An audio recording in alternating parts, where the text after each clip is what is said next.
ക്രിസ്തുയേശുവിൻ്റെ നിസ്തുല നാമത്തിൽ ഏവർക്കും സ്നേഹവന്ദനം അറിയിക്കട്ടെ. പുതിയ ദിവസത്തിൻ്റെ പ്രഭാതം, ഒരു ആഴ്ചയുടെ അവസാന ദിനമായ ശനിയാഴ്ചയുടെ പ്രഭാതം ദൈവം നമുക്ക് ദാനമായി നൽകിയിരിക്കുന്നു. ഇന്നത്തെ നമ്മുടെ ധ്യാനത്തിനും പ്രാർത്ഥനയ്ക്കുമായി പത്രോസ് എഴുതിയ 1 ലേഖനം 3 അധ്യായം 14 വാക്യം. 1 പത്രോസ് 3:14. നീതി നിമിത്തം കഷ്ടം സഹിക്കേണ്ടി വന്നാലും നിങ്ങൾ ഭാഗ്യവാന്മാർ. അവരുടെ ഭീഷണത്തിങ്കൽ ഭയപ്പെടുകയും കുലുങ്ങുകയും അരുത്. എന്നാൽ ക്രിസ്തുവിനെ നിങ്ങളുടെ ഹൃദയങ്ങളിൽ കർത്താവായി വിശുദ്ധീകരിപ്പിൻ.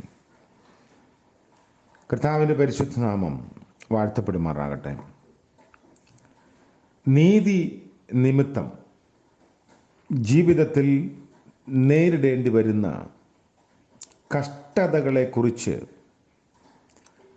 ദൈവരാജ്യ സ്വഭാവത്തിൽ പുതിയ നിയമത്തിൽ പലയിടങ്ങളിൽ വിവരിച്ചിട്ടുണ്ട്.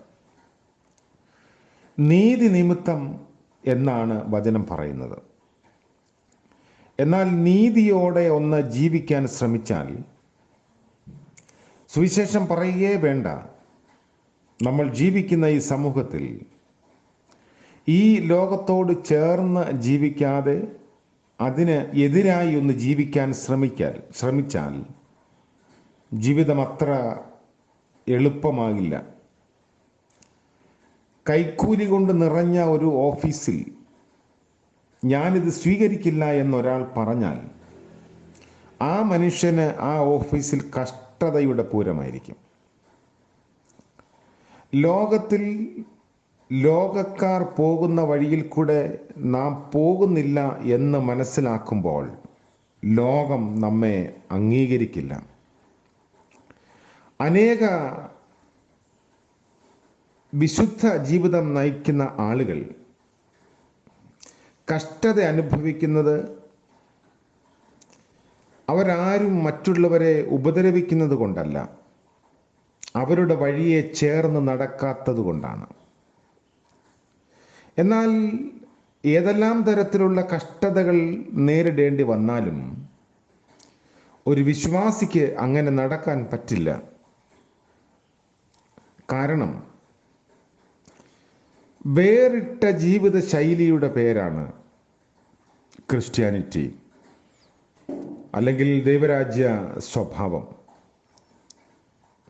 സ്വർഗത്തിലെ താളം കേൾക്കുന്ന ഒരു മനുഷ്യന് ലോകത്തിൻ്റെ താളത്തിനനുസരിച്ച് നടക്കാൻ സാധ്യമല്ല. കാരണം അവൻ്റെ ചെവിയിൽ സ്വർഗത്തിൻ്റെ താളമാണ് കേൾക്കുന്നത്. അതുകൊണ്ട് അവൻ്റെ നടത്തം അല്പം വ്യത്യസ്തമാണ്. വിദ്യാർത്ഥികൾക്കറിയാം, എല്ലാവരും ചെയ്യുന്നത് പോലെ ചെയ്യുന്നില്ല എന്ന് തീരുമാനിച്ചു പോയെങ്കിൽ കൂട്ടത്തിൽ ഒറ്റപ്പെടാൻ വേറെ ഒന്നും ആവശ്യമില്ല.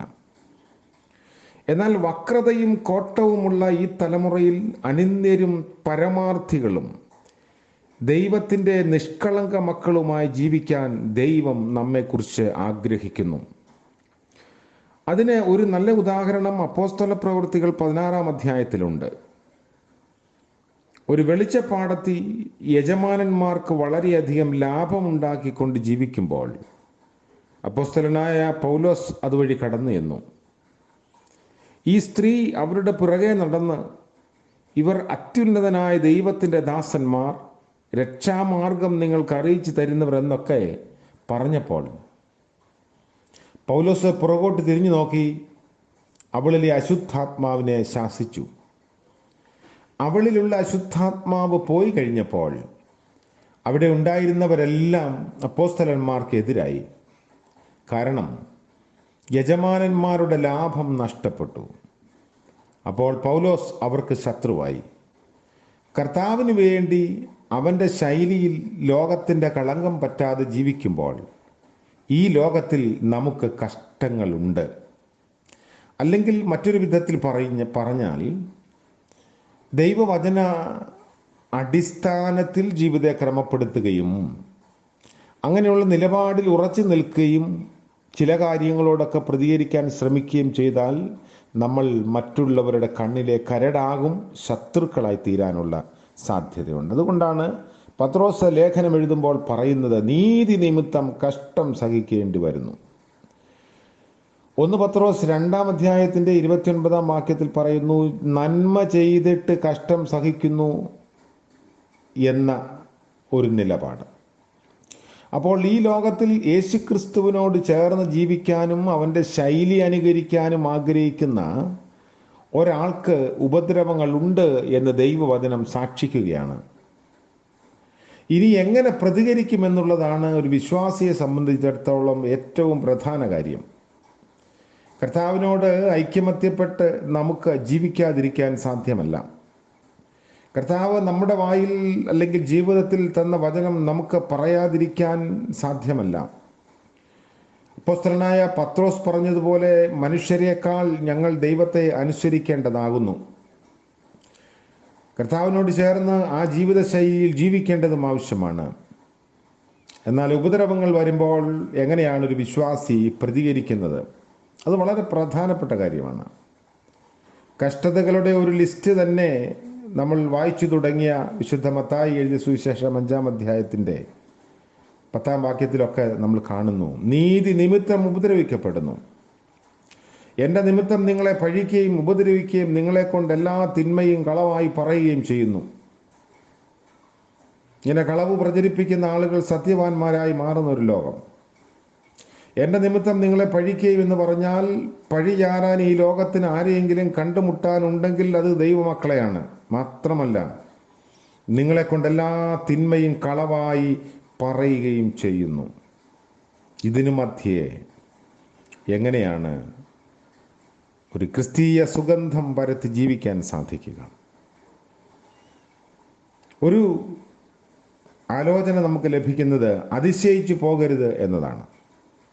1 പത്രോസ് 4:12 പറഞ്ഞിട്ടുണ്ട്, പ്രിയമുള്ളവരെ, നിങ്ങൾക്ക് പരീക്ഷയ്ക്കായി സംഭവിച്ചിരിക്കുന്ന അഗ്നിശോധനയിൽ ഒരു അപൂർവ കാര്യം നിങ്ങൾക്ക് വന്നുകൂടി എന്ന് വെച്ച് അതിശയിച്ചു പോകരുത്. അതിശയിച്ചു പോകാതിരിക്കുക എന്നുള്ളതാണ് ഒന്നാമത്തെ കാര്യം. ലോകത്തിൽ ഇങ്ങനെയുള്ള കഷ്ടങ്ങൾ വരാതിരിക്കുമ്പോഴാണ് അതിശയിക്കേണ്ടത്. കർത്താവ് നമ്മളെ കൈവിട്ടു എന്ന് തോന്നുന്ന സന്ദർഭങ്ങൾ പോലും ജീവിതത്തിൽ ഉണ്ടാവാം. രണ്ടാമത്, നാവിനെ നിയന്ത്രിക്കുക എന്നതാണ്. 1 പത്രോസ് 2:21 മുതൽ 23 വരെയുള്ള വാക്യങ്ങളിൽ, അതിനായിട്ടല്ലോ നിങ്ങളെ വിളിച്ചിരിക്കുന്നത്, ക്രിസ്തുവും നിങ്ങൾക്ക് വേണ്ടി കഷ്ടം അനുഭവിച്ചു, നിങ്ങൾ അവൻ്റെ കാൽച്ചുവട് പിന്തുടരുവാൻ ഒരു മാതൃക വെച്ചേച്ചു പോയിരിക്കുന്നു. അവൻ പാപം ചെയ്തിട്ടില്ല, അവൻ്റെ വായിൽ വഞ്ചന ഒന്നും ഉണ്ടായിരുന്നില്ല. തന്നെ ശകാരിച്ചിട്ട് പകരം ശകാരിക്കാതെയും കഷ്ടം അനുഭവിച്ചിട്ട് ഭീഷണം പറയാതെയും ന്യായമായി വിധിക്കുന്നുവെങ്കിൽ കാര്യം ഭരമേൽപ്പിക്കുക അത്രേ ചെയ്തത്. കർത്താവിൻ്റെ പ്രതികരണത്തിൻ്റെ പ്രധാന കാര്യം അവിടെ രേഖപ്പെടുത്തിയിട്ടുണ്ട്. 1, ശകാരിച്ചിട്ട് പകരം ശകാരിച്ചില്ല. 2, കഷ്ടം അനുഭവിക്കുമ്പോൾ ഭീഷണം പറഞ്ഞില്ല. 3, അവൻ്റെ വായിൽ വഞ്ചന ഒന്നും ഉണ്ടായിരുന്നില്ല. കഷ്ടതയുടെ നടുവിൽ വിശ്വാസി ശ്രദ്ധിക്കേണ്ട മേഖല ഇതാണ്. നമ്മുടെ ഇടപെടലുകൾ, സംസാരം, നാവുകൊണ്ടുള്ള പ്രതികരണം. വേദന വരുമ്പോൾ സാധാരണഗതിയിൽ പറയുന്നതിന് പരിധിയില്ല. വേദന അനുഭവിക്കുന്നവർ പറയുന്നത് നാം സഹിക്കുകയും ചെയ്യും. ഒരുപാട് മുറിവേൽക്കുന്നവർ പറയുന്നത് നാം കേൾക്കും. എന്നാൽ കർത്താവ് കഷ്ടതയുടെ നടുവിൽ ശകാരിച്ചിട്ട് പകരം ശകാരിച്ചില്ല. കഷ്ടതയുടെ നടുവിൽ ദൈവകൃപയോടെ നമുക്ക് നാവിനെ സൂക്ഷിക്കുക എന്നുള്ളത് വളരെ ആവശ്യമാണ്. ഒരു ദൈവ ഭൃത്യൻ പറഞ്ഞു, വെള്ളത്തിൽ മുങ്ങുമ്പോൾ വായ് അടച്ചു പിടിക്കുന്നതാണ് ബുദ്ധി. കാരണം വെള്ളത്തിൽ മുങ്ങിക്കിടക്കുമ്പോൾ വായ് തുറക്കാത്തതാണ് നല്ലത്, അല്ലെങ്കിൽ വെള്ളം വായിലേക്ക് കയറും. ചിലപ്പോൾ ഈ കഷ്ടതയുടെ നടുവിൽ വായ് തുറക്കാതിരിക്കുന്നത് നല്ലതാണ്. കാരണം 73-ാം സങ്കീർത്തനക്കാരനെ പോലെ അബദ്ധങ്ങളെല്ലാം പറയാൻ സാധ്യതയുണ്ട്. അത് പറയാതിരിക്കണമെന്നുണ്ടെങ്കിൽ കഷ്ടതയുടെ നടുവിൽ നമ്മുടെ അധരത്തെ സൂക്ഷിക്കേണ്ടിയിരിക്കുന്നു. പലപ്പോഴും പരിധി വിട്ടുപോകുന്ന സന്ദർഭങ്ങളാണ് കഷ്ടതയും അപമാനവും ഒക്കെ. എന്നാൽ അതിൻ്റെ മധ്യത്തിൽ ക്രിസ്തീയ സുഗന്ധമുള്ളവരായി ജീവിക്കാൻ സാധിക്കുക, അത് വേറിട്ട ജീവിത ക്രമത്തിൻ്റെ ഭാഗമാണ്. ദൈവം നമ്മിൽ നിന്ന് അത് ആഗ്രഹിക്കുന്നു. ദൈവരാജ്യ അനുഭവം സ്വയമായി സ്വീകരിക്കുന്നതിനും പകരുന്നതിനും വേറിട്ട ജീവിതശൈലി നമുക്ക് അനിവാര്യമാണ്. കർത്താവ് നമ്മളെ അതിനാണ് ക്ഷണിക്കുന്നത്. പുതിയ ദിവസത്തിൻ്റെ പ്രഭാതത്തിൽ നമുക്കതിനു വേണ്ടി ഒരുങ്ങാം. ഇന്നത്തെ പകൽക്കാല ജീവിതത്തിൽ ഒരു ഡിഫറൻറ്റ് ആറ്റിറ്റ്യൂഡ്, വ്യത്യസ്തമായ വഴി, ഒരു ശൈലി പിന്തുടരാൻ ഉള്ള കൃപ തരണമേ എന്ന് പ്രാർത്ഥിക്കാം. വിശ്വസ്തനായ വാഴ്ത്തപ്പെട്ട ഞങ്ങളുടെ ദൈവമേ, സ്വർഗീയ പിതാവേ, അനുഗ്രഹീതമായ മറ്റൊരു പ്രഭാതം കൂടെ ആയുസ്സിൽ ദാനമായി നൽകിയതോർത്ത് സ്തോത്രം. ജീവനുള്ളവരുടെ ദേശത്ത് യഹോവയുടെ നാമം വിളിച്ചപേക്ഷിപ്പാൻ തക്കവണ്ണം പ്രഭാതത്തിൻ്റെ നന്മ നൽകിയല്ലോ. ഇന്നത്തെ പകൽക്കാല ജീവിതക്രമങ്ങളിൽ അവിടുത്തെ കൃപ കൂടെ ഇരിക്കണമേ.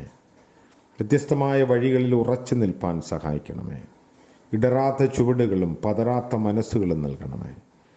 ആവശ്യങ്ങളിൽ അവിടുന്ന് കൂടെ ഇരുന്ന് വഴി തുറക്കണമേ. നല്ല ആലോചകനായി സാന്നിധ്യം പകരണമേ. പ്രഭാതം മുതൽ പ്രദോഷം വരെയും ഞങ്ങൾ ചെയ്യുന്ന പ്രവൃത്തികളിലും ഇടപെടുന്ന മേഖലകളിലും കണ്ടുമുട്ടുന്ന വ്യക്തികളിലും കർത്താവിന് കൃപ വ്യാപരിക്കണമേ. ഇന്ന് ജന്മദിനം ആഘോഷിക്കുന്നവർക്ക് വേണ്ടിയും വിവാഹ വാർഷികം ആഘോഷിക്കുന്നവർക്ക് വേണ്ടിയും പ്രത്യേകമായി പ്രാർത്ഥിക്കുന്നു. പിന്നിട്ട ജീവിത വഴിത്താരകളിലെ നന്മകളെ ധ്യാനിച്ച് പ്രതീക്ഷയോടെ പുതിയ വർഷത്തിൽ ക്രിസ്തുവിനോട് കൂടെ പ്രവേശിപ്പാൻ സഹായിക്കണമേ. യേശു മശീഹ മൂലം ഞങ്ങളുടെ പ്രാർത്ഥന കൃപയോടെ കേൾക്കുമാറാകണമേ. ആമേൻ. സകല ബുദ്ധിയെയും കവിയുന്ന ദൈവിക സമാധാനവും അനുഗ്രഹവും ആലോചനയും നാം എല്ലാവരോടും കൂടെ ഇന്നും എന്നേക്കും ഉണ്ടായിരിക്കുമാറാകട്ടെ. ആമേൻ.